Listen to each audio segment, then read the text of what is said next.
Je suis arrivé en France en 65 avec la promesse d'aller faire une saison en Espagne et qui ne s'est pas faite. Ça fait que j'ai été coincé à Paris. Mais enfin bref, après les galères habituelles et les galères normales pour celui qui monte à Paris, je veux dire que ce n'est pas particulier à moi, tous les gens qui montent, ce sont des D'Artagnan qui montent. Alors disons que j'étais un D'Artagnan spécial. On s'est retrouvé à la banlieue en train de faire un concert sous le nom des Lionceaux, c'est-à-dire l'orchestre qui accompagnait Dick Rivers. Et Nino Ferrer, lui, était en vedette avec le téléphone qui marchait très fort.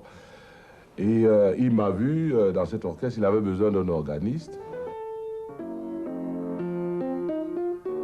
Et comme dans sa tête aussi, il avait une certaine mythologie, en tout cas des fantasmes de noir, il a vu que je jouais de l'orgue. Il dit, tiens, bon voilà, en plus, je voudrais être un noir et tout ça, ça colle en apparence, parce que bon, j'étais noir, je jouais de l'orgue. En réalité, son problème, lui, c'était les noirs du Mississippi. Moi, j'étais plutôt de l'autre côté, mais enfin, bon, ça faisait l'affaire pour le public français, noir pour noir. Il n'était pas encore question d'ailleurs de musique africaine, donc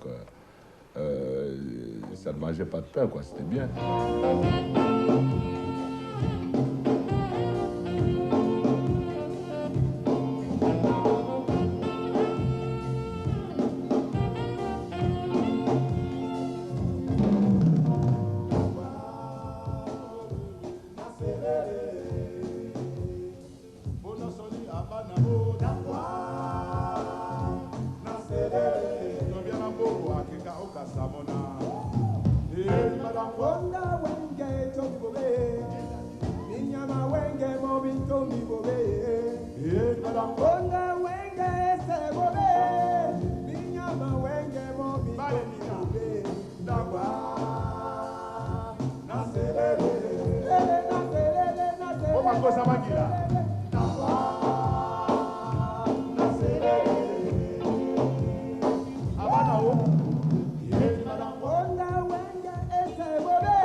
Ma chance est venue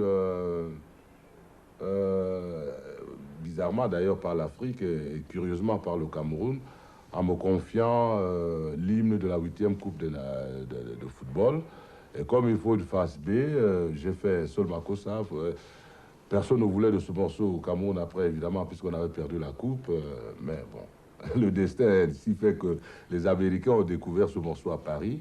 Parce qu'un groupe d'Américains, de Blacks, moi j'appelle ça les musulmans fumants, comme dirait Chester Himes, ils sont venus à Paris chercher de la musique africaine faite. Et dans ces disques-là, il y avait Sol Makossa, et bon, le destin a voulu que Sol Makossa devienne, si vous voulez, la clé pour ce qui allait passer une décennie plus tard. Ça m'a permis d'aller aux États-Unis, ça m'a permis tout ce que tout le monde connaît là maintenant, je ne veux pas me répéter. En tout cas, après ça, les choses n'étaient plus pareilles parce que s'il y avait un Manu Dibango, on pouvait avoir beaucoup, peut-être d'autres Manu Dibango. Et donc, les gens comme Martin Messoni ont commencé à circuler en Afrique. Il a rencontré Soni Adé, il a fait venir Soni Adé, il a rencontré Fela que je connaissais parce que moi...